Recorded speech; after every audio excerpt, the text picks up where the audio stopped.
Local বাসের মধ্যে cigarette খাচ্ছি, হঠাৎ একটা সুন্দরী মেয়ে আমার সামনে এসে দাঁড়িয়ে বলল, মানে আমাকে বলছেন?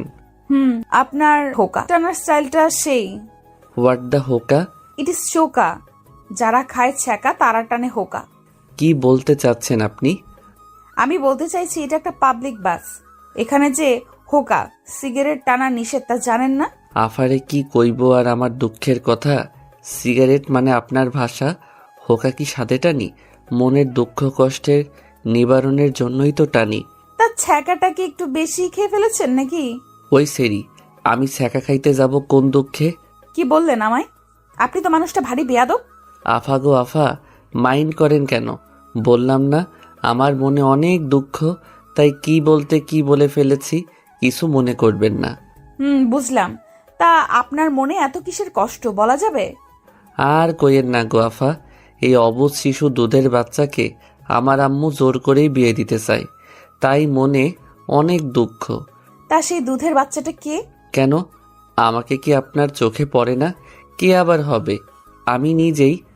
হাসাইলেন মিয়া, আপনি দুধের বাচ্চা? আজ বিয়ে দিলে কাল ডজন খানেক দুধের বাচ্চা পয়দা করবে, আর ইনি নাকি দুধের বাচ্চা? ভাবা যায়? ধুর সেমরি, তুই আসলেই বেশি কথা কস। ওই ছ্যামরা, তুই আবার আমাকে ছেমরি বললি? আফারে খেপেন কেন? আমি বললাম না আমার মনে অনেক দুঃখ, তাই কি বলতে কি বলে ফেলেছি মাথায় আসছে না, সরি। ঠিক আছে ঠিক আছে, এখন সরে বসেন, আমি বসবো। ও মা গো, একটুখানি ভালো করে কথা বলছি দেখে এখন আমার পাশে বসবেন তাই না? জানেন আমি না এমনই, মেয়েরা আমাকে দেখলেই পটাতে শুরু করে দেয়।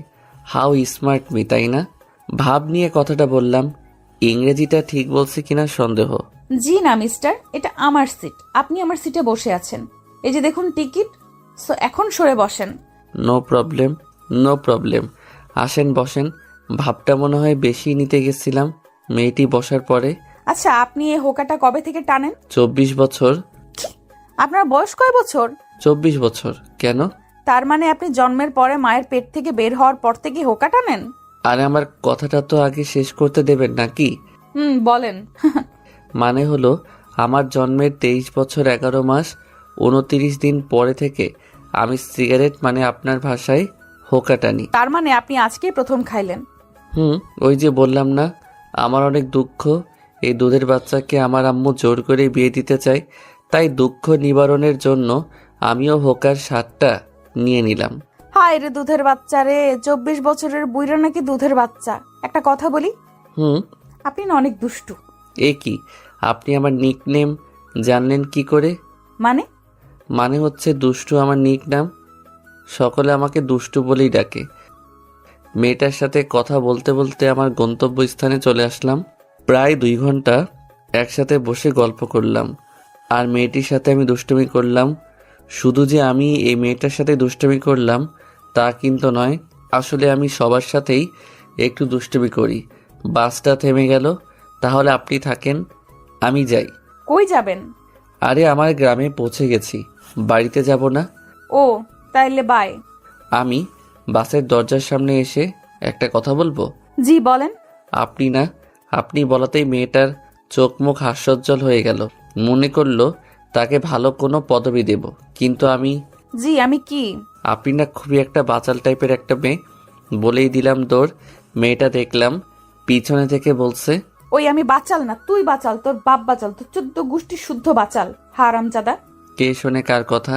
আমি দৌড়ে বাড়িতে চলে আসলাম, কিন্তু একটা জিনিসের জন্য খুব আফসোস হচ্ছে। এত সুন্দর একটা মেয়ের সাথে এতটা পথ পাড়ি দিয়ে আসলাম, আর মেয়েটার নাম ঠিকানা কিছুই জানা হলো না। বাড়িতে এসেই, কিরে বাবা, আয়সা পড়ছিস? Good boy. শোন, কালকেই কিন্তু তোর জন্য মেয়ে দেখতে যাব। আম্মু আমি সবে আসলাম, কোথায় খাইতে দেবে তা না করে আমার বিয়ে নিয়ে পড়লে কেন? খাইতে দেব মানে আগে রুমে গিয়ে ফ্রেশ হয়ে আয়, তারপর খাবি। না, আগে খাবো তারপর রুমে যাব। আমার অনেক দুঃখ, তাই দুঃখের কারণে ক্ষুধা লেগে গেছে। কি কস তুই? আমি আগে জানতাম দুঃখের কারণে মানুষ খাওয়া দাওয়া ছেড়ে দেয়, আর তোর ক্ষুধা লাগছে? আম্মু শোন, দুষ্টুমি সবার সাথে করলেও আমার সাথে করতে আসিস না, কারণ ভুলে যাস না, তুই যদি দুষ্টু হোস তাহলে আমিও দুষ্টুর মা। ক্ষুধা লাগছে, এখন খাইয়ে দাও। খাবার টেবিলে। আম্মু, আমার বিয়েতে মামা থাকবে না তাই কি কখনো হয়? আচ্ছা আম্মু, মামা কোথায় যেন থাকে? ওই কানাডা। কি মামা কানা? কি বলো, আগে তো জানতাম না যে মামা কানা। হারামজাদা, তোর মামা কানা হতে যাবে কেন? তোর মামা থাকে কানাডাতে। ও তাই বলো। আমি ভাবলাম মামাকে মনে হয় সত্যি সত্যি কানা বলছো। তোরে বললে এক কথায় তুই বুঝিস আরেক কথা। ভালোভাবে কোনো জিনিসটা বুঝোস? বুঝি না। এখন খাইয়ে দাও তো। তারপর আম্মু আমাকে খাইয়ে দিল। খাওয়া শেষ করে রুমে এসে ফ্রেশ হয়ে শুয়ে পড়লাম, কারণ বাড়িতে আসতে আসতেই সন্ধ্যা হয়ে গেছিল। সকালবেলা আর সব গল্পের মতন আমারও শরীরে পানি অনুভব করলাম। ভাবলাম এ কি, আমার ছাদটা আবার ফুটো হয়ে গেল নাকি? চোখ মেলে দেখি আম্মু হাতে বালতি নিয়ে দাঁড়িয়ে আছে। আম্মু, এই সকাল সকাল আমার ঘুম না ভাঙাইলে তোমার হচ্ছিল না তাই না? ঘুম তো ভাঙতেই হবে। আজ তোর জন্য মেয়ে দেখতে যাব না? তাড়াতাড়ি উঠে রেডি হয়ে নে, আমরা বের হব। তুমি কি আমার বিয়ে দেবার জন্য পাগল হয়ে গেলে নাকি? এই ভোরবেলা কেউ পাত্রী দেখতে যায় নাকি? ভোর পারলি কোথায় তুই? ঘড়ির দিকে তাকিয়ে দেখ কত বাজে। 9:30 বেজে উঠলো, আর উনি বলছেন এখন নাকি ভোরবেলা। আরে তাই তো। ধুর, তাহলে একটু আগে ডেকে দিবে না? আপনি হলেন লাট সাহেব, এত সকালে কি আর আপনার ঘুম ভাঙে? হারামজাদা, সেই কখন থেকে ডাকছি, ওঠার কোনো নামই নাই। আর উনি বলছেন তাকে নাকি ডাকি নাই। তাড়াতাড়ি উঠে ফ্রেশ হয়ে নে। তুমি না আমার সাথে কেমন ভাবে কথা বলো? একটু ভালোভাবে কথা বললে কি এমন হয়? তারপর উঠে ফ্রেশ হয়ে খাওয়া দাওয়া করে আম্মুর সাথে মেয়ে দেখতে চলে আসলাম। মেয়ের বাড়িতে বসে আছি, সামনে অনেক রকমের খাবার রাখা আছে। তার মধ্যে আমি একটা সিঙ্গারা হাতে নিয়ে খাইতে খাইতে মেয়ের মাকে বললাম, আন্টি, সিঙ্গারের ভিতরে যে পেঁয়াজগুলো দিয়েছেন ওগুলো গোল করে না কেটে যদি 3 কোণ করে কাটতেন তাহলে আরও সুস্বাদু লাগতো, আর অন্যরকম একটা টেস্ট চলে আসতো এর ভিতর। তারপর শরবত খেয়ে আন্টি শরবতটা কেমন যেন তেতো তেতো, মনে হয় অবাত্তি কাঁচা লেবু, তাই না? তবে এই শরবতের মধ্যে একটু গুড়ের সাথে চিনি বেশি করে মিশিয়ে দিলে ভালো হতো, খাইতে সেই লাগতো। আমি কথাটা বলে আম্মুর দিকে তাকালাম, দেখলাম আম্মু রাগী লোক নিয়ে আমার দিকে তাকিয়ে আছে, আর মেয়ের মা তো আমার কথা শুনে পুরাই আবুল হয়ে গেছে। পেঁয়াজ গোল করে কাটা আর 3 কোণ করে কাটাতেও সিঙ্গারার স্বাদ পাল্টে যায়, এ আবার কেমন কথা? মনে মনে মেয়ের মা, মানে আমার হবু শাশুড়ি মা, তুমি তো জানো না আমি কেমন ছেলে। আজ যদি আম্মু আমার পাশে না থাকতো তাহলে শুধু সিঙ্গারা আর শরবত না, তোমার সবগুলো খাবারের স্বাদ পাল্টে দিতাম। আম্মুর আমার দিকে রাগীভাবে তাকিয়ে থাকার জন্য আর কিছু বললাম না, তাই নিচের দিকে তাকিয়ে রইলাম। কিছুক্ষণ পরে মেয়েকে নিয়ে আসা হলো। তারপর মেয়েটি আমাকে দেখে বলে উঠল, আরে হোকা খোর আপনি! মেয়ের মুখের দিকে তাকাতেই শরবত গলায় ঠেকে বেসম খেলাম। আরে হোকা খোর আপনি! আপনি এখানে? আরে আমার দিকে এভাবে তাকিয়ে আছেন কেন? চিনতে পারছেন না নাকি? আমাদের তো কালকে বাসের মধ্যে দেখা হলো, আপনি হোকা টানছিলেন। আপনার হোকা টানার স্টাইলটা কিন্তু সেই ছিল। একদমই মেয়েটা শুধু বলেই গেল।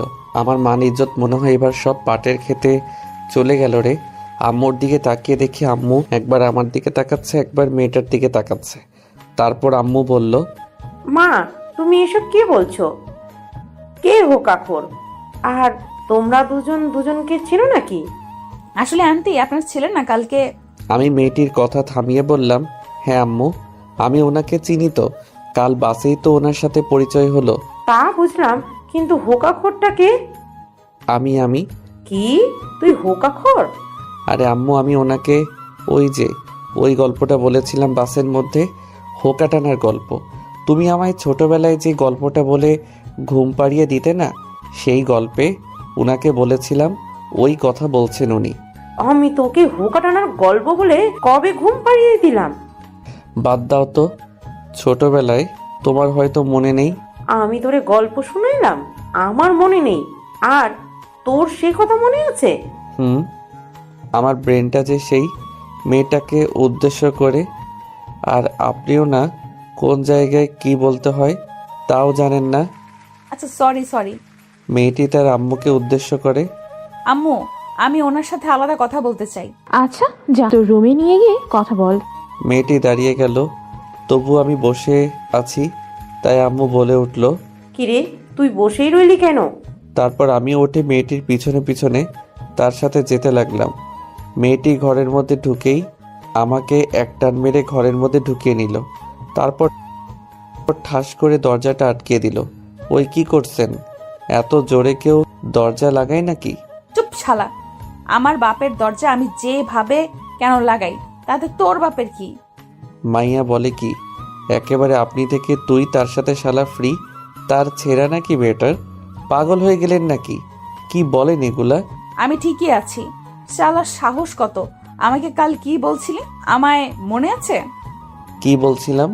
আমি বাচাল, তুই বাচাল, তোর গোষ্ঠীর সবাই বাচাল। আর একটু আগে কি বললি?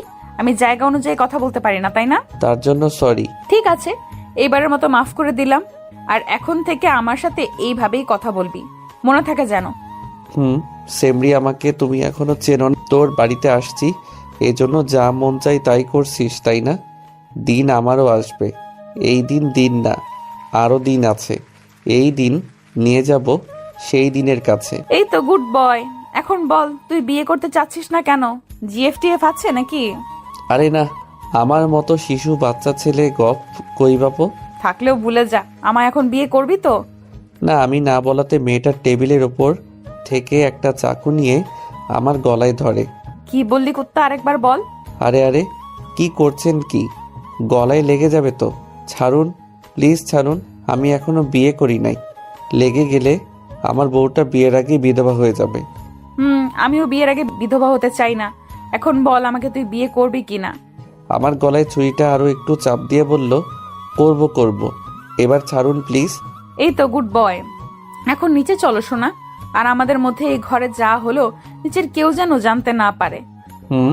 আমি এইগুলো এমনিতেই কাউকে জানাবো না। আমার সাথে এমন কেউ জীবনে করে নাই।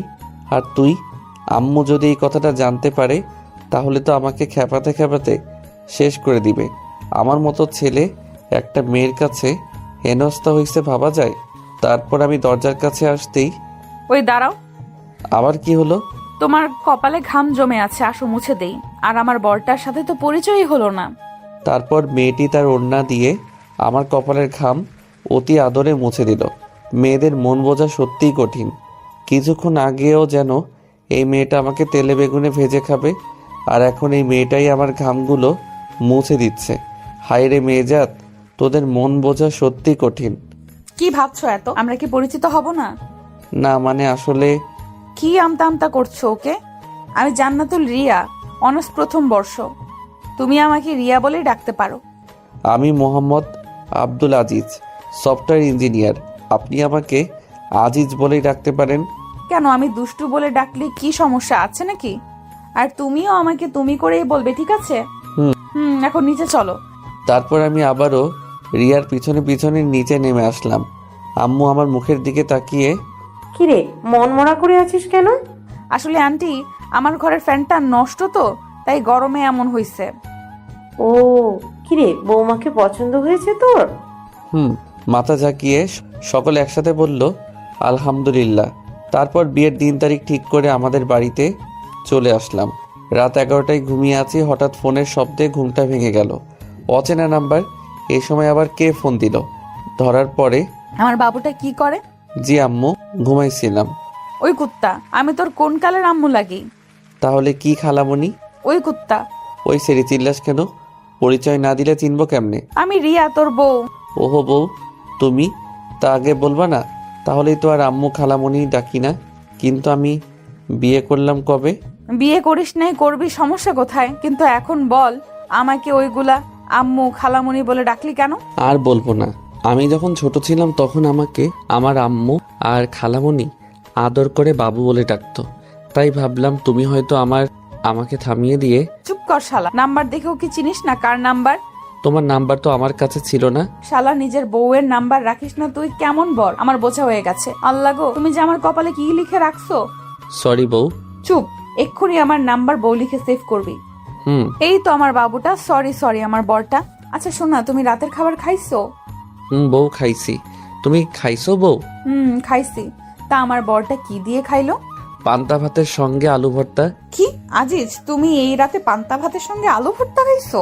ঠান্ডা লেগে যাবে না? তুমি কি জানো না এখন ঠান্ডা লাগলেই মানুষজন করোনা পদবি দিয়ে দিতেছে, ঠান্ডা লাগলে তখন কি হবে? কি করব বলো, আম্মাও তো বয়স হয়ে গেছে তাই না? তো আম্মার বয়সের সাথে পান্তা খাবার কি সম্পর্ক? ওই যে আম্মু তো এখন আর বেশি রান্না করতে পারে না, তাই আম্মু শুধু সকালে রান্না করে। সকালে গরম খাবার খাই, দুপুরেও ওই খাবারগুলোই খাই। পরে আম্মু পানি দিয়ে রাখে, তাই রাতের বেলায় পান্তা খাই। আমি তো আর আমার আম্মুকে কষ্ট দিতে পারি না তাই না? ইস, আমার সোনাটার রাতে পান্তা খেতে খুব কষ্ট হয় তাই না? আর বেশি দিন তোমার কষ্ট করতে হবে না সোনা। আমাদের বিয়ে হয়ে গেলে তোমাকে প্রতিদিন প্রতি ওয়াক্তে গরম গরম খাবার খাওয়াবো, কেমন? সোনা, এখন ঘুমাই, আমার না প্রচুর পরিমাণে ঘুম পাচ্ছে। আচ্ছা সোনা, তুমি ঘুমাও, রাত জাগলে আবার ঠান্ডা লাগতে পারে তোমার। এমনিতেই তুমি পান্তা খাইছো। রাখি, বাই। এই শোনো না। আবার কি হলো? এই না বললে তোমার ঘুম পাচ্ছে? পাচ্ছে তো। তো আবার কি? একটা দাও না। কি দিব? ওই যে সবাই যা দেয়, যেটা ঘুমানোর আগে। সবাই কি দেয়? ওই যে চুমাচুমি। লজ্জায় লাল হয়ে। ধুর, তুমিও না। আমার বুঝি লজ্জা করে না? বিয়ের পরে দিব, কেমন? এখন রাখি, তুমি ঘুমাও।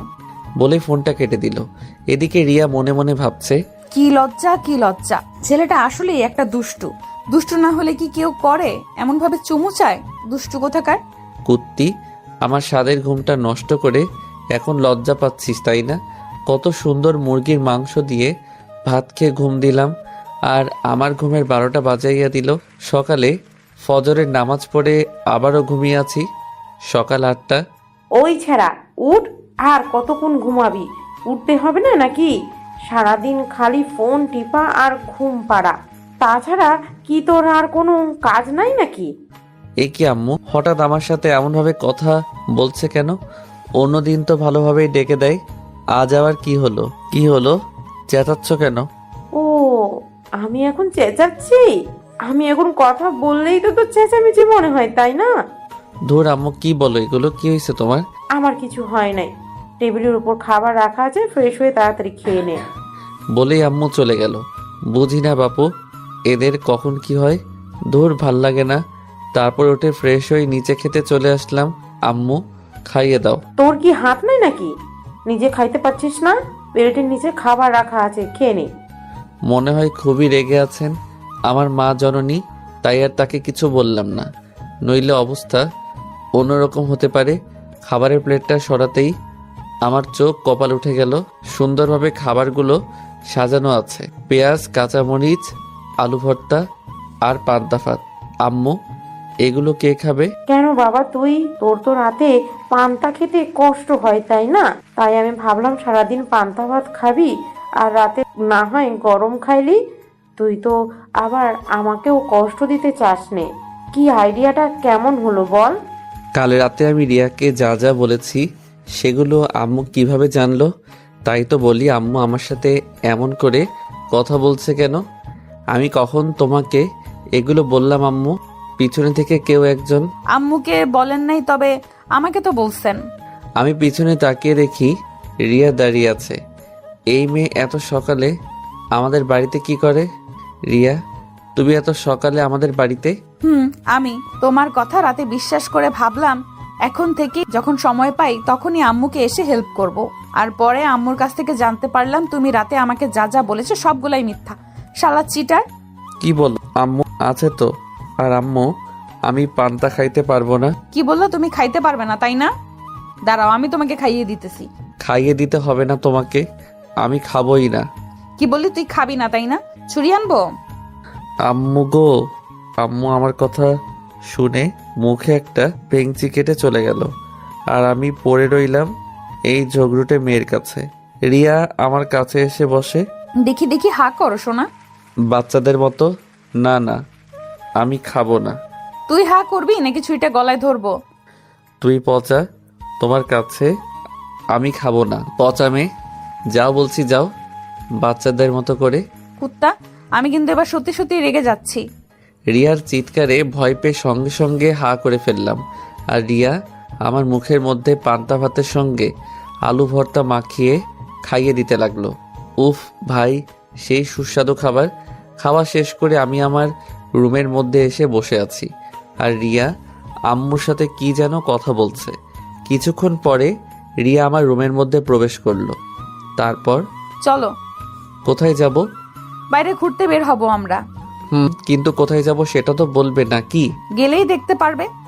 আমি আর কথা বাড়ালাম না, আম্মুকে বলে রিয়ার সাথে বেরিয়ে পড়লাম একটা রিক্সা নিয়ে। কিছু সময় পরে রিক্সাটা একটা রেস্টুরেন্টের সামনে থামলো। তারপর ভিতরে ঢুকে যা হলো আর যা দেখলাম তার জন্যে মোটেও প্রস্তুত ছিলাম না। হবু বউয়ের সাথে ঘুরতে বেরিয়েছি। হবু বউ আমাকে নিয়ে একটা রেস্টুরেন্টের মধ্যে প্রবেশ করলো। রেস্টুরেন্টের মধ্যে ঢুকতেই একদল মেয়ে আমাদের সামনে এক প্রকার দৌড়ে চলে আসলো। শালার মেয়েগুলাও না দেখতে এক একটা, উফ। তাদের মধ্যে একটা মেয়ে আমার বউকে মানে হবু বউকে উদ্দেশ্য করে বলল, দোস্ত মালটা কে রে? উফ, দেখতে তো সেই। হ্যাঁ রে দোস্ত, সেই মাল তো দেখতে একদম আখের মতো, চিকন হলেও ভেতরে মনে হয় রসে ভরা, মনে হচ্ছে আখের মতো, এখনই চিবিয়ে খেয়ে ফেলি। আল্লাহ গো, এ আমি কাদের তলে পড়লাম? এরা কি আমাকে ইফটিজিং করতেছে? ধুর, ভয় পাই নাকি আমি? আমি হলাম পুরুষ মানুষ।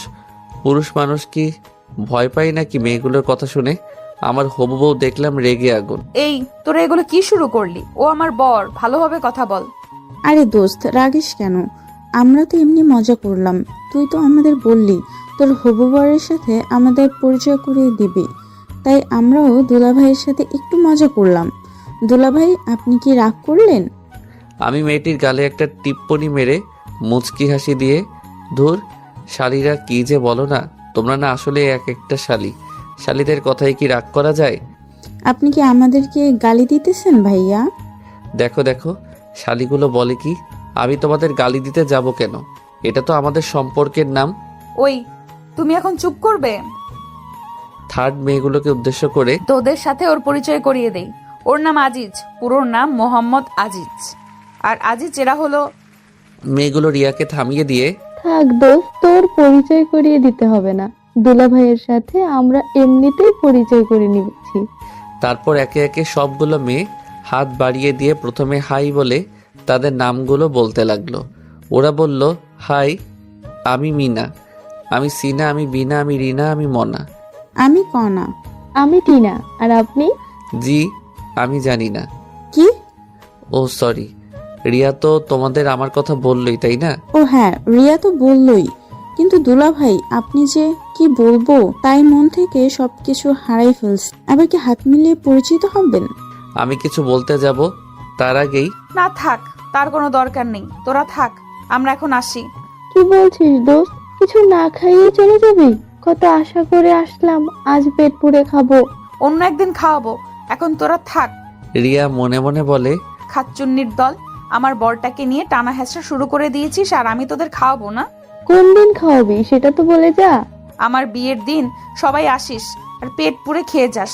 বাবুর্চিকে বলে তোদেরকে একটা এক্সট্রা টেবিল রেখে দেব, যা যা মন চায় খেয়ে নিস, এখন বাই। বলে রিয়া আমাকে টানতে টানতে বাহিরে নিয়ে আসলো। আর মেয়েগুলোকে দেখে মনে হলো শালিকারা আজ 7 দিন হলো না খেয়ে আছে, আর তারা খবর পেয়েও তা হারিয়ে ফেললো। বাহিরে, এই কুত্তা, তুই ওদের সঙ্গে অমন গা ঘেসে ঘেসে কথা বলছিলি কেন রে? নাকি তোর চরিত্রই এমন? শালা লুজ ক্যারেক্টার। কাঁদো কাঁদো কণ্ঠে, সি সি সি সি, রিয়া ছি, তুমি আমাকে এই কথাটা বলতে পারলে? আমাকে এত বড় অপবাদ দেওয়ার আগে তোমার একবারও কথাটা মুখে আটকালো না? না, এ জীবন আমি আর রাখবো না। ওই ফিল্মি ডায়লগ ছাড়, তুই কি করতে পারিস তা আমার জানা হয়ে গেছে, শালা লুচু। দেখো, ওরা আমার শালীর মতন, তাই তো একটু দুষ্টুমি করলাম। আর ওরা যে আমাকে আখ বলল, আবার আমাকে চিবিয়ে খেয়ে ফেলতে চাইলো, কই তখন তো কিছু বললে না ওদের?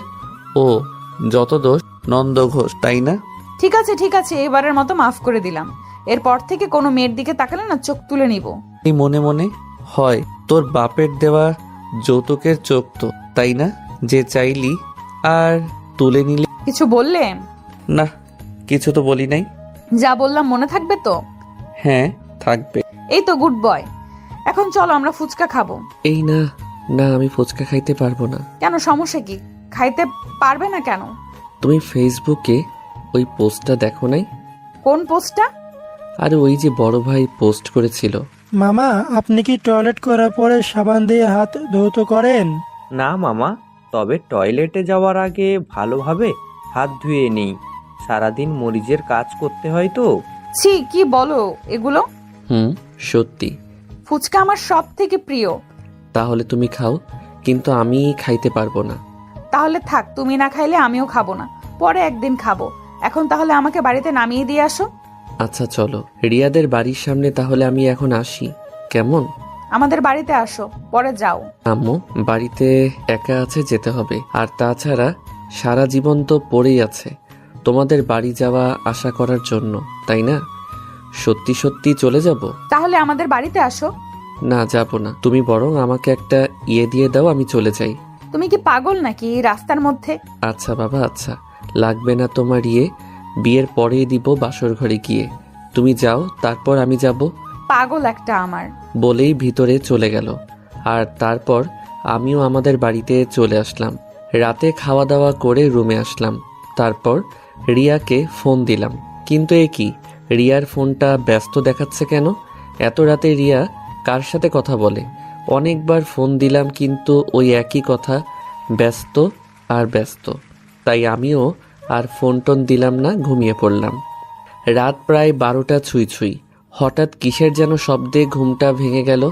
চারদিক যেন স্তব্ধ হয়ে গেল নিমিষেই। তবে কিসের শব্দে ঘুমটা ভেঙে গেল আমার? সামনের দিকে তাকাতেই হালকা ডিম লাইট আলোতে কিছু একটা চোখে পড়ল। এ মা, 2জন মহিলা দাঁড়িয়ে আছে। আমার রুমে 2জন মহিলা কিভাবে থাকতে পারে? এ বাড়িতে তো শুধু আমি আর আম্মু ছাড়া আর কেউ থাকে না। তাহলে আমি যা ভাবছি তাহলে কি তাই? ভূত নাকি? ভয়ে কিছু বলতেও পারছি না। কিছুক্ষণ পরে দেখতে পেলাম ঘরটা লাল, নীল, বেগুনি আরও অনেক রঙে রাঙিয়ে উঠল। ও মা গো, তাহলে কি এটা ভূত পেতনিদের গায়ের রং? না, আমি মরতে চাই না এই ভূতদের হাতে। কিছু একটা আমাকে করতেই হবে, কিন্তু কি করব? পাইছি। তাই শরীরে যতটা সম্ভব শক্তি আনা যায় সব শক্তি এক জায়গায় করে দিলাম। এক চিৎকার, ও মা গো, ভূত ভূত ভূত, বাঁচাও মা গো, বাঁচাও, মেরে ফেললো আমায়, বাঁচাও, কেউ বাঁচাও। আমার চিৎকার শুনে ঘরটা এমনি এমনি আলোকময় হয়ে উঠল, মানে এর বাল্বটা জ্বলে উঠল। আর কে যেন দৌড়িয়ে এসে আমার মুখটা চেপে ধরলো আর বলতে লাগলো, happy birthday to you, happy birthday to you, happy birthday to you, happy birthday to you my dear জান, হ্যাপি বার্থডে টু ইউ। আমি তো শালাই অবাক। ঘরটার চারিদিকে তাকিয়ে দেখি পুরো ঘরটা সুন্দরভাবে সাজানো। আর যে 2জন মহিলার কথা বললাম তারা আর কেউ নয়, একজন আমার আম্মু আর একজন আমার হবু বউ রিয়া। আজকে আমার জন্মদিন আর আমারই মনে ছিল না, কিন্তু রিয়া কিভাবে জানলো যে আজ আমার জন্মদিন? আর এই প্ল্যানটাই বা কার? কি আজিজ, কেমন সারপ্রাইজ দিলাম বলো? রাখো তোমাদের সারপ্রাইজ। আমি কতটা ভয় পেয়ে গেছিলাম সেটা জানো? কানে ধরে। আমার শোনাটা ভয় পেয়ে গেছে, সরি জানু।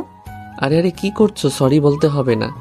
আমিও অনেক খুশি হয়েছি, কিন্তু এত কিছু কখন করলে আর কিভাবে করলে? আমি আর আম্মু মিলে প্ল্যান করেছি। সকালে তোমাকে খাওয়ানোর পরে তুমি যখন তোমার রুমে চলে গেলে তখন আম্মু আমাকে বলল কাল নাকি তোমার জন্মদিন। তারপর সকালের ঘটনা। মা, কি বুঝলে আমার ছেলেটা কেমন? আম্মু ভালোই, তবে অনেকটা দুষ্টু। মা, আমার ছেলেটা দুষ্টু হলেও ওর মনটা অনেক ভালো। কারোর কখনো ক্ষতিও দেখতে পারে না।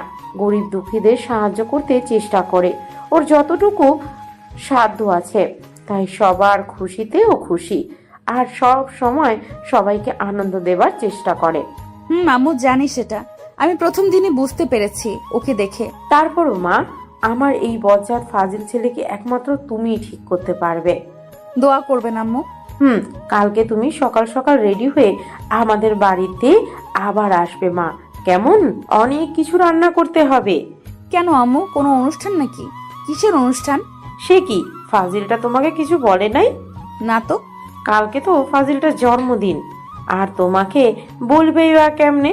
ওর জন্মদিন কবে ওর নিজেরই মনে থাকে না, তাই হয়তো বলে নাই। তাহলে একটা প্ল্যান করবেন আম্মু। কি প্ল্যান?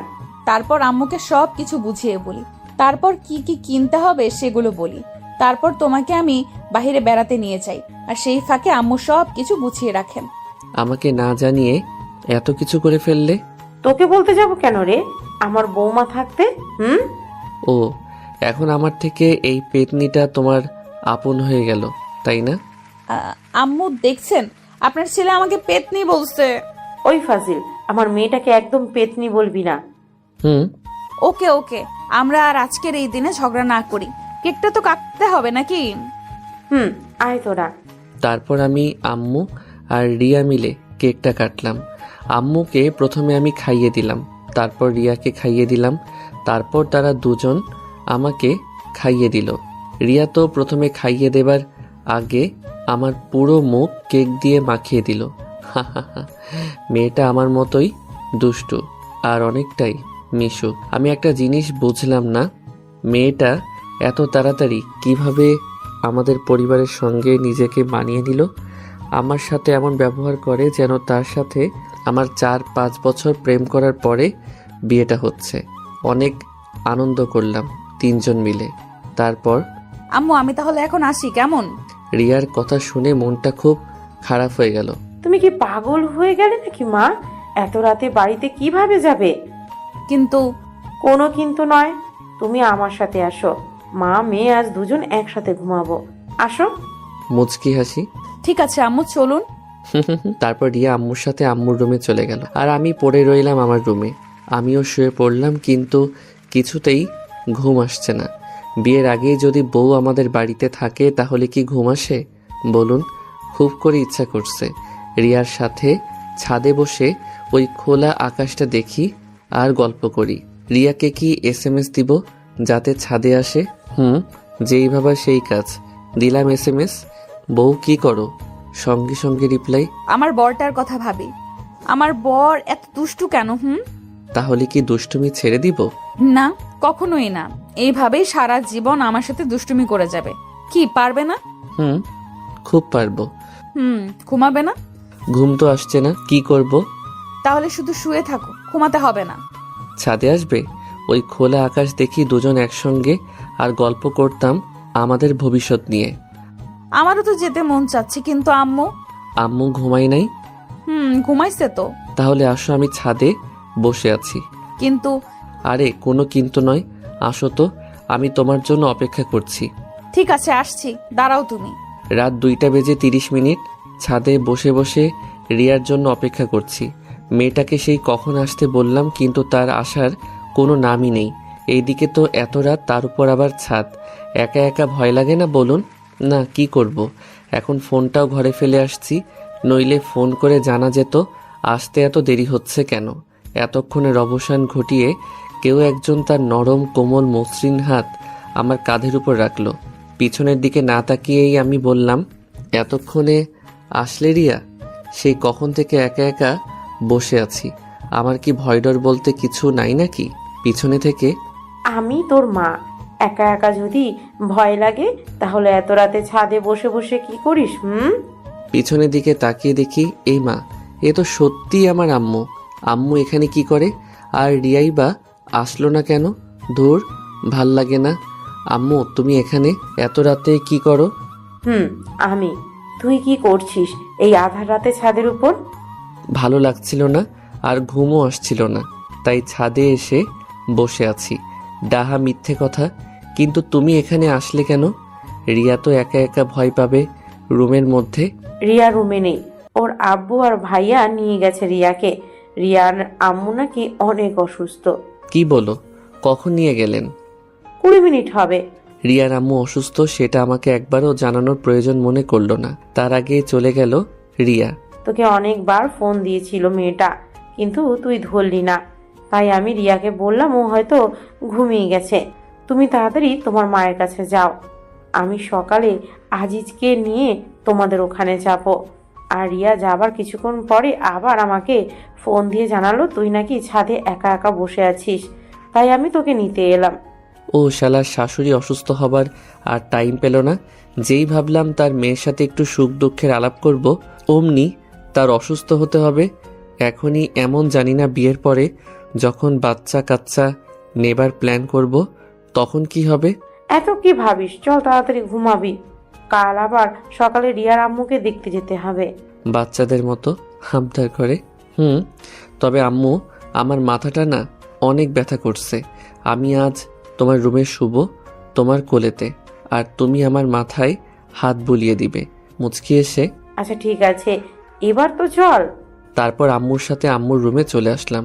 আমি আম্মুর কোলে মাথা রেখে শুয়ে আছি, আর আম্মু আমার মাথায় হাত বুলিয়ে দিচ্ছে।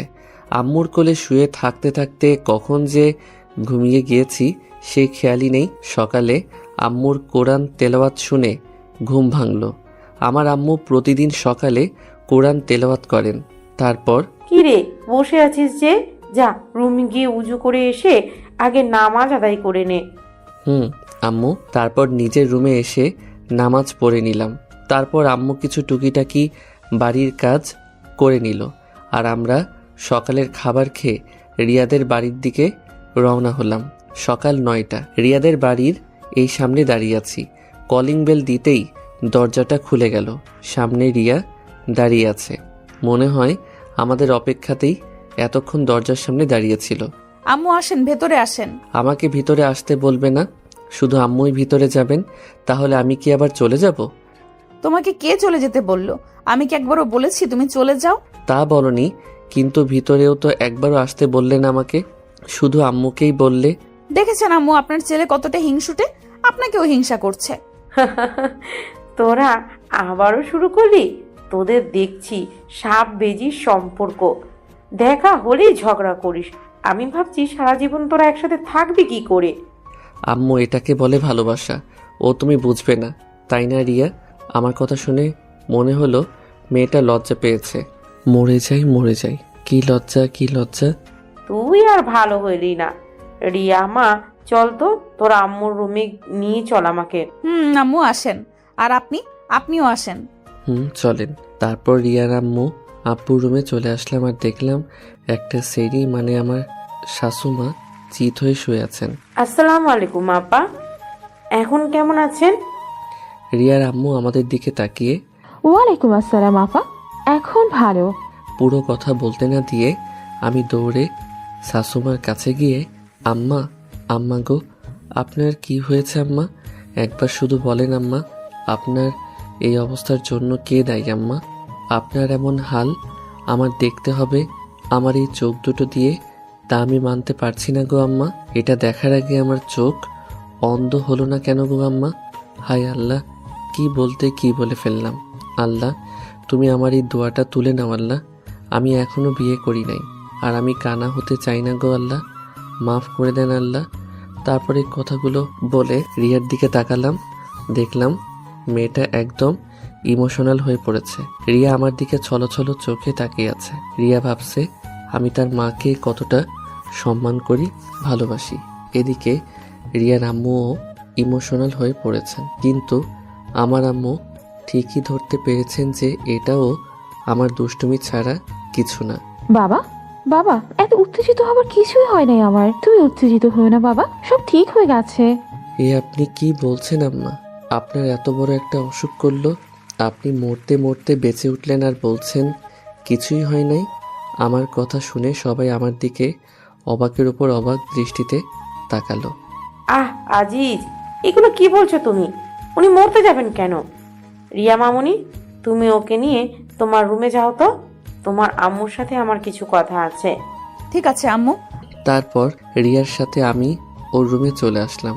রিয়ার রুমে ঢুকতেই ও দরজাটা বন্ধ করে দিয়ে দৌড়ে এসে আমাকে জড়িয়ে ধরে হাউমাউ করে কান্না করে দিল।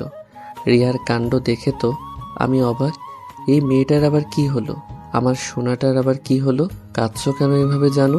আজিজ, তুমি আমাদের পরিবারকে নিয়ে এতটা ভাবো, তুমি সত্যি অনেক ভালো আজিজ। আই লাভ ইউ সোনা, I love you so much. বাহ, এইটুকুতে এত কিছু? সামান্য একটু কান্না করার জন্য এত সম্মান পেলাম, ভাবতেই কেমন নিজেকে গর্বিত মনে হচ্ছে নিজের উপর। আই লাভ ইউ টু জানু। এবার তো আমাকে ছাড়ো, জামাটা তো ভিজে গেল। না, ছাড়বো না। এখন তোমার ওই গোলাপি রঙের ঠোঁট দুটো আমার দখলে নিয়ে নিব। বলেই রিয়া ওর মিষ্টি ঠোঁট দুটো আমার ঠোঁটের সাথে মিলিয়ে দিল। কতক্ষণ যে এভাবে ছিলাম তার কোনো ঠিক নেই। তারপর রিয়ার ওই গোলাপি রঙের ঠোঁটের সাথে আমার ঠোঁট দুটো আটকে আছে।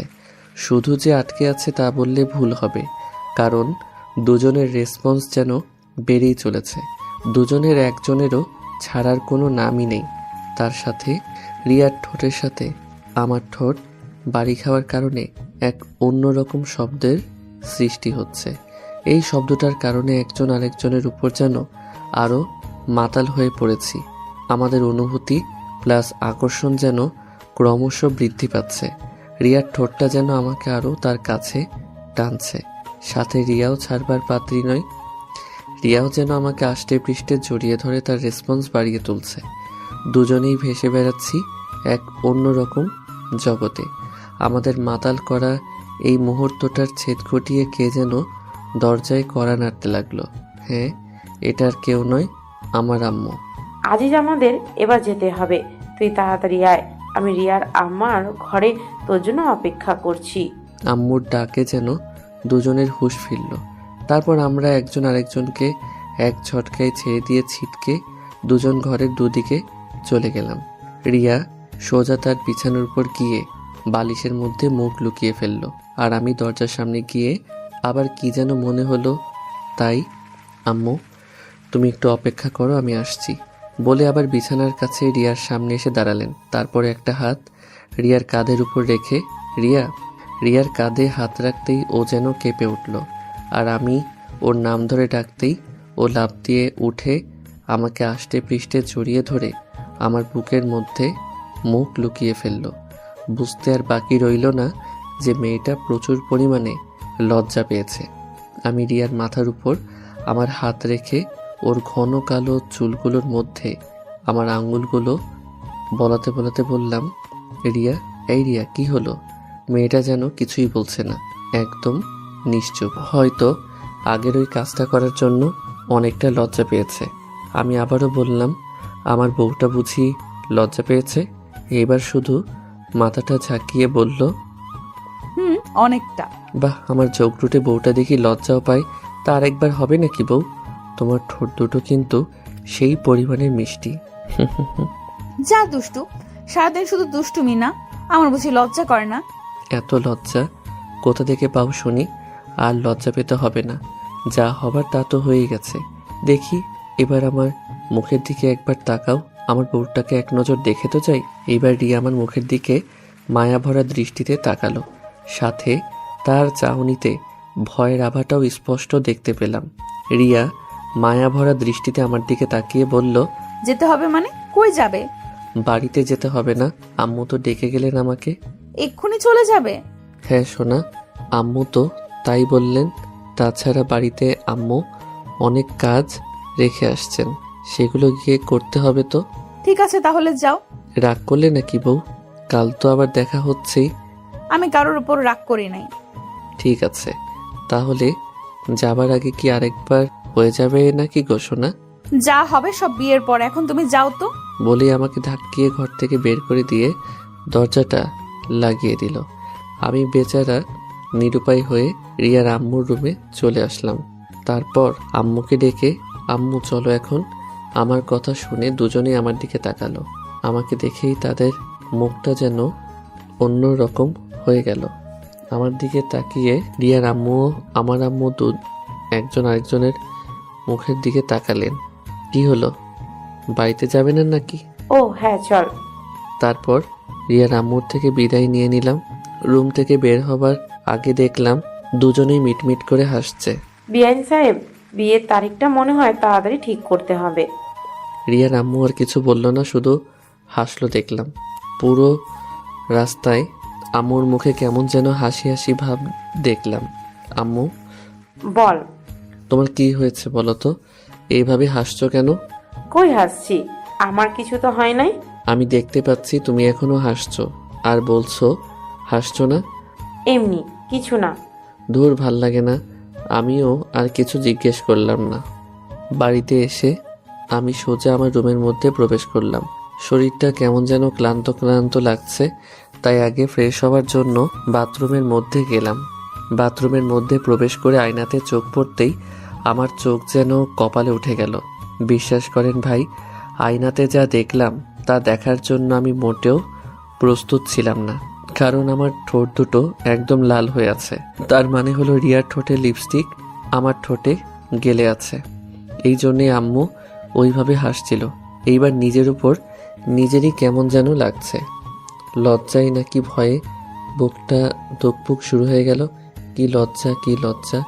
এটা শুধু আম্মু না, রিয়ার আম্মু দেখেছে। এখন সেমিটার উপর খুব রাগ হচ্ছে। সেরি বের হওয়ার আগে তাহলে একবার বলবি না যে আমার ঠোঁটে লিপস্টিকের দাগ রয়েছে? আর কিছু না ভেবে ফ্রেশ হয়ে রুমে চলে আসলাম। দরজাটা আটকিয়ে শুয়ে আছি আর ভাবছি আম্মুর সামনে এখন কিভাবে যাব। এর আগে তো কখনো এমন পরিস্থিতিতে পড়ি নাই। আর ঠিক তখনই জীবনে অনেক রকমের দুষ্টুমি করেছি, কিন্তু লজ্জা কী জিনিস তা কখনোই বুঝতে পারিনি বা বুঝে ওঠা হয়নি। আর আজ কি থেকে কি হয়ে গেল, তার জন্য এখন লজ্জায় বাইরে বের হতেই মন চাচ্ছে না। তাই দরজা জানালা সব বন্ধ করে যেই শুতে যাব অমনি ফোনটা বেজে উঠল। ফোনের স্ক্রিনের দিকে তাকিয়ে দেখি রিয়ার নাম্বারটা জলজল করে ভাসছে। এই সেমরিটা এখন আবার ফোন দিল কেন? ইচ্ছে না থাকা সত্ত্বেও ফোনটা রিসিভ করলাম। সোনা, তোমার জন্য সুখবর আছে। সুখবর? সোনা, সুখবর। সুখবর? তার মানে তুমি কি মা হতে চলেছ? দিলে তো মুডটা বিগড়ে। মা হওয়া ছাড়া কি আর কোনো সুখবর হয় না নাকি? সব সময় তোমার মনের মধ্যে এগুলোই চলে নাকি? ধুর, কি যে বলো না তুমি। আমার মাথাটা ঠিক নেই, তাই উল্টো পাল্টা বলে ফেলেছি। কেন, কি হয়েছে আবার তোমার? আগে তুমি বলো কি সুখবর দিবা। গেস করো। ওই সেরি ভঙ্গিমা না করে তুই কি বলবি, কি হয়েছে?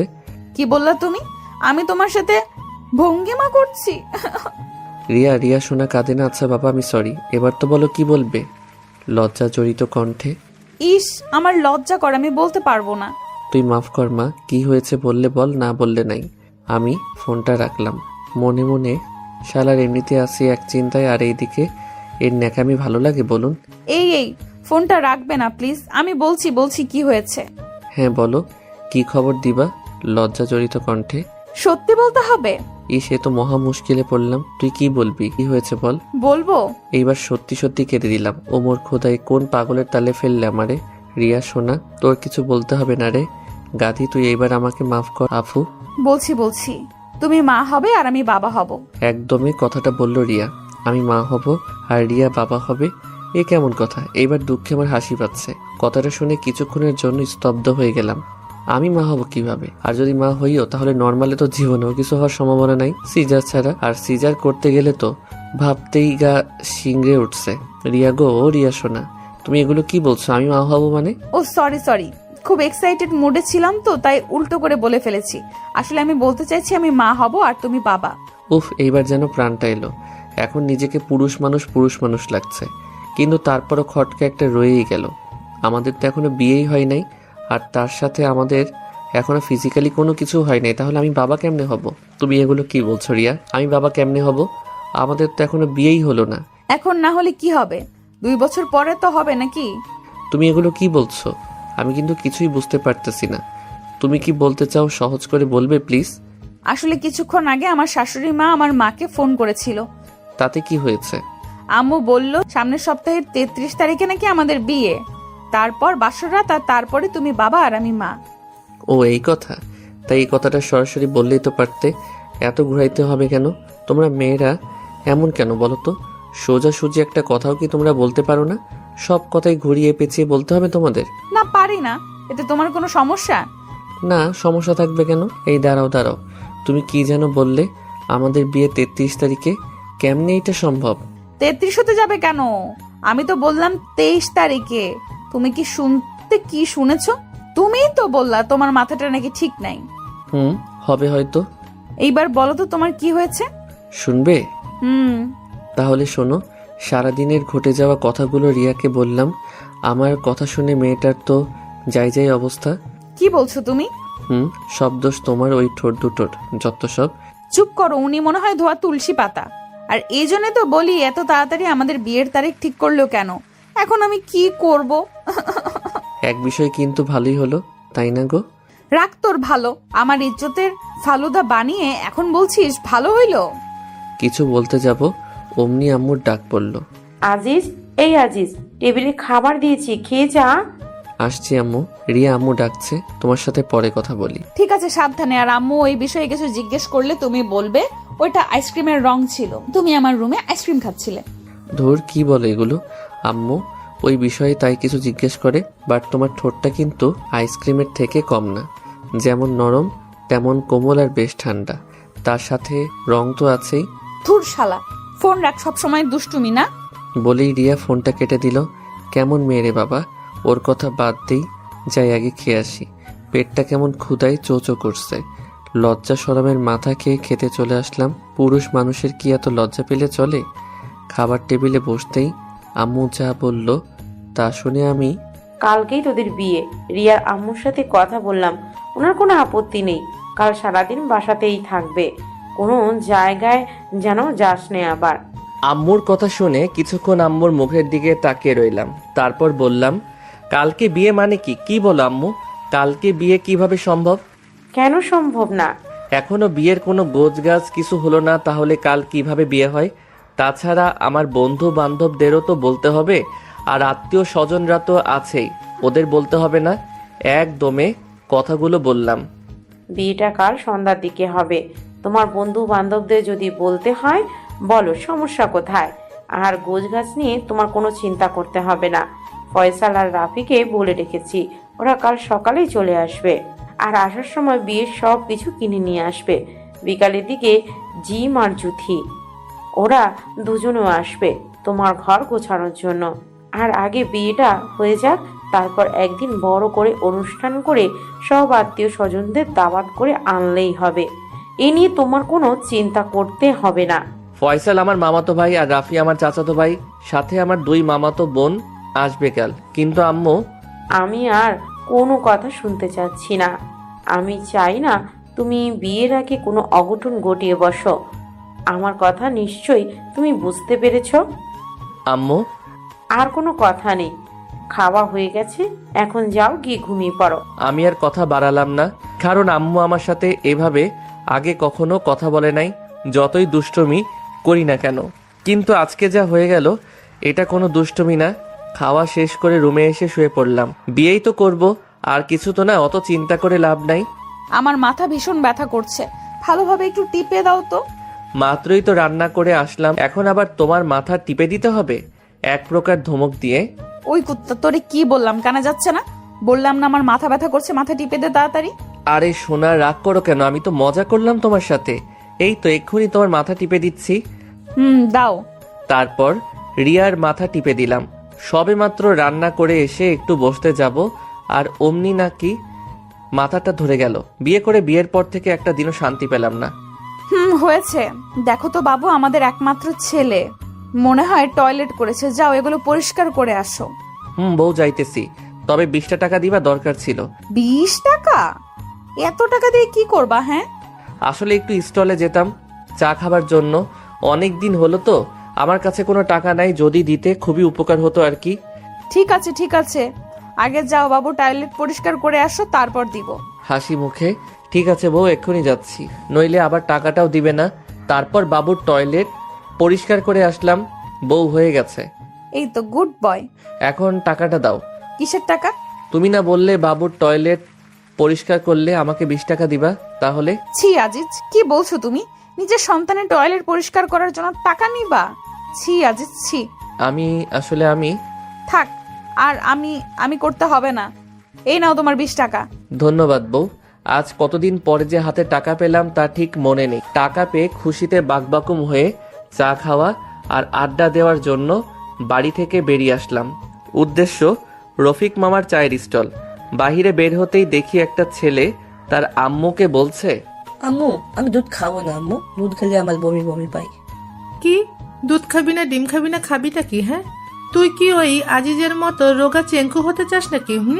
দেখিস না আজিজের বউ আজিজকে কেমন ধমকের উপর রাখে। আজ যদি আজিজ একটু স্বাস্থ্যবান হতো, তাহলে কি ওর বউ ওকে ধমকাতে পারতো? তুইও কি চাস তোর বিয়ের পর তোর বউ তোকে এমন ধমকের উপর রাখুক? না আম্মু। তাহলে আজিজের মতো না হতে হলে কি করতে হবে? দুধ ডিম খেতে হবে। এই তো গুড বয়। আম্মু, আমি দুধ ডিম খাই, তাহলে আমার বউ আমাকে বকবে না তো? আজিজ ভাইয়া বউ দে ভাবে বকে। না বাবা বকবে না। এই যে গুঁড়ো দুধ কিনে নিয়ে যাচ্ছি, এটা বাড়িতে নিয়ে গিয়েই খেতে হবে কিন্তু। ঠিক আছে আম্মু। আম্মু, হাতে তালুতে একটু দুধ দাও না, তেতে তেতে খাই। তাদের মা ছেলের কথাগুলো শুনে মনে হলো আমার বুকের বাঁ পাশের হৃদয়টা গড়তে গড়তে ডান পাশে চলে আসছে। এই ব্যথাটা আর সহ্য করতে পারলাম না, বুকের ভিতরে চিনচিন ব্যথাটা বাড়তে লাগলো। না, এর প্রতিশোধ আমাকে নিতেই হবে, তাই তাদের সামনে গিয়ে দাঁড়ালাম। আমাকে দেখে এই ছেলেটা, আম্মু দেখো, যে ভাইয়াটা প্রতিদিন তোর বইয়ের সাথে মাল খাই না, সে ভাইয়াটা। ভাইয়া ভাইয়া একটা অটোগ্রাফ দিন না, আমরা একটা সেলফি তুলি। এতক্ষণ যা হলো তা মুখ বুজে সহ্য করা গেল, কিন্তু এই কথাটা নিতে পারলাম না। আমি একটু চিকন বলে কি সবাই আমাকে নিয়ে উপহাস করবে নাকি? বউ আমাকে দিয়ে রান্না করাবে, টয়লেট পরিষ্কার করবে নাকি? ঘরের বউ কথায় কথায় বকবে, ঝাড়ির উপর রাখবে নাকি? বউ বকলে এক কথা, কিন্তু বাহিরের লোক, তাও আবার একটা পিচ্ছি। না, আর নিতে পারলাম না। জোরে একটা চিৎকার করে ছেলে ও ছেলের মাকে দিলাম একটা একটা করে, আর বলতে লাগলাম, না না না, তোদেরকে আমি ছাড়বো না। দিলাম মা ও ছেলেকে আচ্ছা মতো। ছেলের নাকের উপর মেরে নাকটা ফাটিয়ে দিলাম। নাক দিয়ে ঝিমঝুম করে রক্ত পড়তে লাগলো। ছেলের মা তা দেখে আমার চুলের মুঠো ধরে আগালে এগালে ওগালে দিতে লাগলো। হঠাৎ চোখের উপর মনে হয় রক্ত পড়তে লাগলো। রক্তটা মুছে চোখটা খুলে তাকিয়ে যা দেখলাম, বিশ্বাস করেন ভাই, তা দেখার জন্য আমি মোটেও প্রস্তুত ছিলাম না। চোখটা খুলে তাকিয়ে দেখি মা আর ওই ছেলেটা নেই।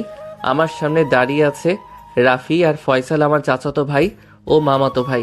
ফয়সালের নাক দিয়ে সমানে রক্ত পড়ছে, আর রাফির হাতটা ব্যাকা হয়ে আছে।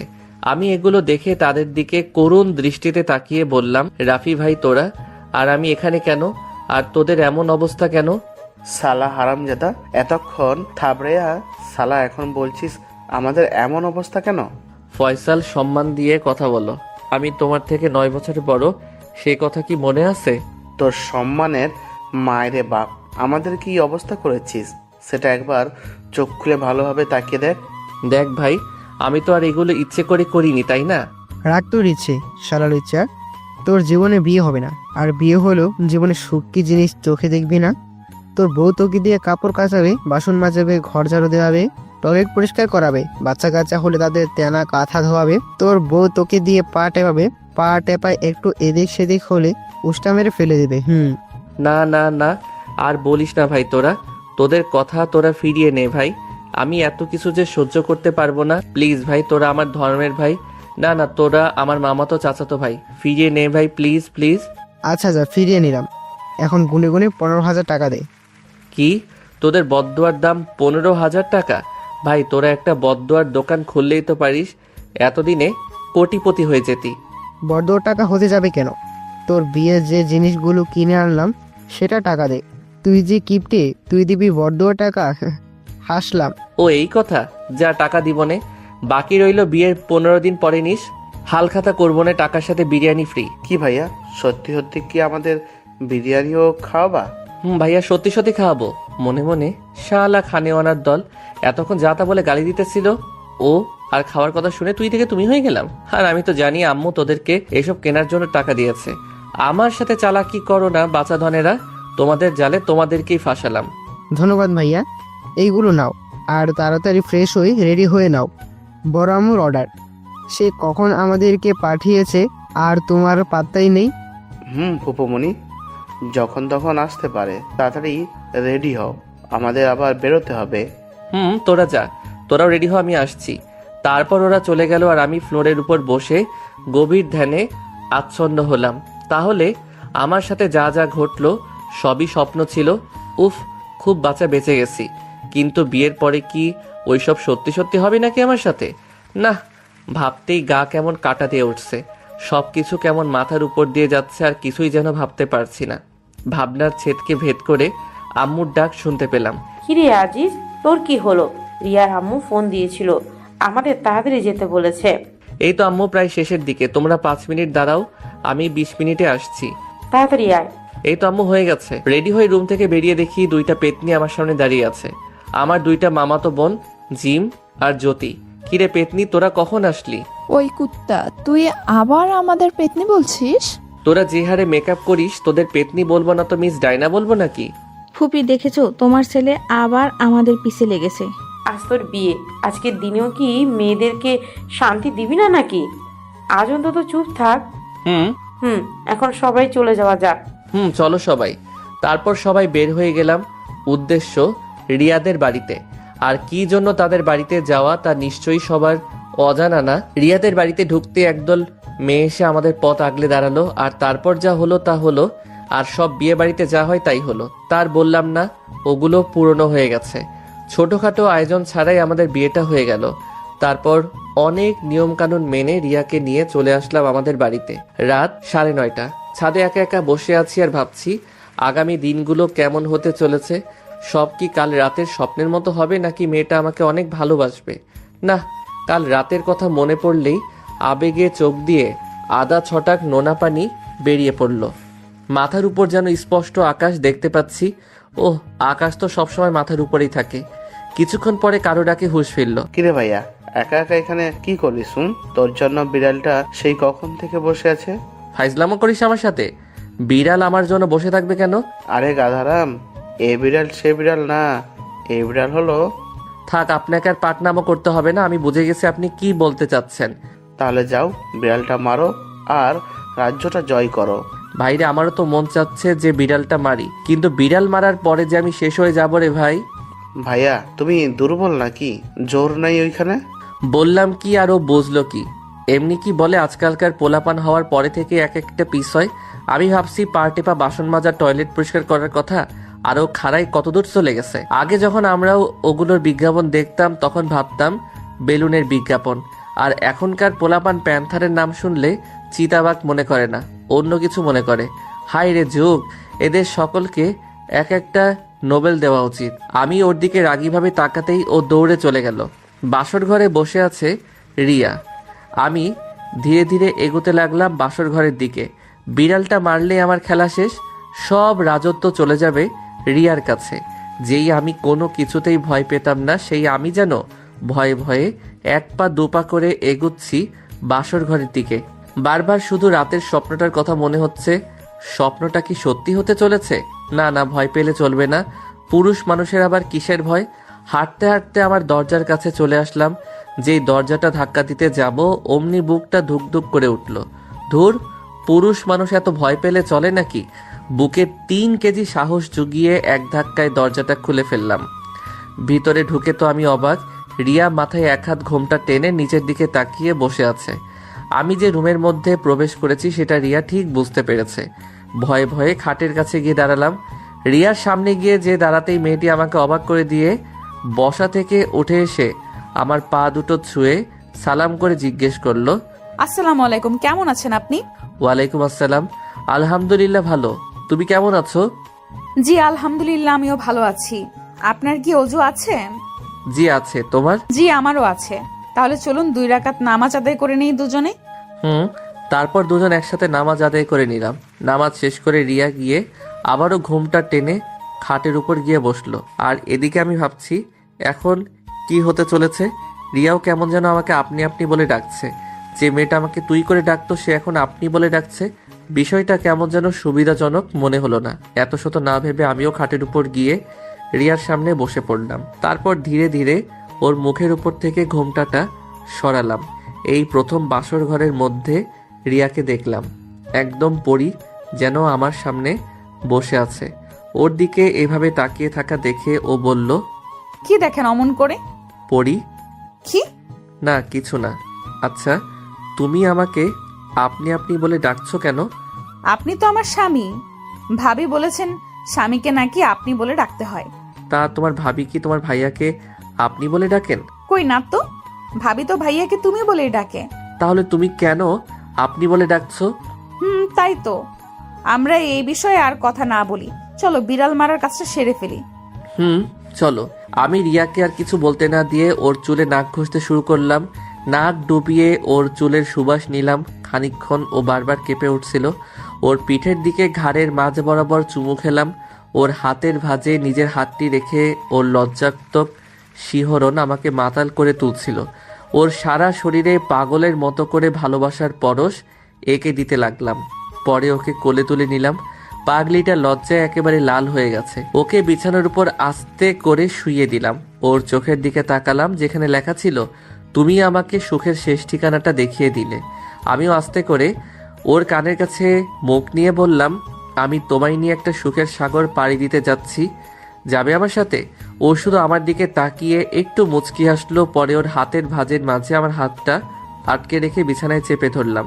কপালে ভালোবাসার একটা পরশ এঁকে দিলাম। ও শুধু মুখটা উপরে তুলে কিস করতে চাইছিল। পরে ওর গলায় একটা চুমু খেয়ে দুজনে চলে গেলাম স্বামী আর স্ত্রীর সবচেয়ে ঘনিষ্ঠ সম্পর্কের মাঝে। সেই সুখের রাজ্যে যাওয়ার সময় কখন যে রিয়ার হাতটা ছেড়ে দিছি আমার খেয়াল নেই। ও তার 2 হাত দিয়ে আষ্টে পৃষ্ঠে জড়িয়ে ধরে কিস করছিল আর চোখ দিয়ে রিয়ার পানি পড়ছিল। আমি জানি যে এটা যেমন ওর কষ্টের তেমন আনন্দেরও। আমার পিঠের কয়েকটা জায়গায় ওর বড় নখগুলো দিয়ে আছড়ে দিয়েছিল তখন। তাতে কি ওর ভালোবাসার কাছে সামান্য নখের আঁচড় কিছু না। পরে আমি ওর উপর শুয়ে আছি, দুজনের কারো গায়ে কাপড় নেই, একটা বিছানার চাদরটাই আমাদের আবরণী ছিল। এক অজানা সুখের সাগর থেকে যেন দুজন ঘুরে আসলাম। 5 বছর পর আমাদের একটা ফুটফুটে মেয়ে হয়েছে। ওর নাম রেখেছি আলিয়া। মেয়েটা খুব ঝোঁকডুটে, একদম ওর আম্মুর মতো দুষ্টু বটে, ঠিক আমার মতো। যেমন দুষ্টুমি করে ঠিক তেমনই ঝগড়া করে, তবে আমার সাথে অতটা ঝগড়া করে না, রিয়ার সাথে বেশি সময় ঝগড়া করে। মা মেয়ের ঝগড়া দেখিয়া সেই লেভেলের হাসি, একদম প্রাণ খুলে হাসি। আম্মু আম্মু কি বললো? দেখছিস না কি করছি, রান্না করছি, দেখতে পাচ্ছিস না? আম্মু তুমি আমারে বকো কেন? তুমি তো পতা। আমি তো পচাই। এই বাড়িতে তো শুধু তুই আর তোর আব্বু ভালো, তাই না? আপু আপু তো ভালোই, আপু আমাকে ততলে দিনে দেয়। মামনি, তোমার আম্মু অনেক পচা, তাই না? হি আম্মু পতা, আম্মু পতা। আমি পচা না, ঠিক আছে? দেখা যাবে কে পচা আর কে ভালো। তাতে দুইজনের একজনকেও আমার কাছে শুতে দিব না। তখন যেন এই পচা আম্মু আর পচা বউটার কাছে না আসা হয়। এই দেখছো মামুনি, তোমার আম্মুর কি রাগ দেখছো? একটু দুষ্টমিও করা যাবে না তোমার আম্মুর সাথে? করা তো যাবেই না। আব্বু আম্মু আমারে একটা ভাই এনে দাও না, আমি ওলটাতে তেলবো। ঠিক আছে মামুনি, এনে দিব। ওই রিয়া, চলো না আলিয়ার জন্য একটা ভাই নিয়ে আসি। আজি, তোমার সবসময় শুধু দুষ্টুমি, তাই না? দুষ্টু ছেলে কোথাকার। বউ, এই দুষ্ট ছেলে দুষ্টমি আজ রাতে আবার তোমাকে দেখাবো, কেমন? আমিও দেখতে চাই তুমি কেমন দুষ্টু, জানো। অনুমতি যখন পেয়ে গেলাম তাহলে আর চিন্তা কিসের। আমিও রাতের অপেক্ষায় বসে আছি আমার মেয়ের ভাইকে আনার জন্য।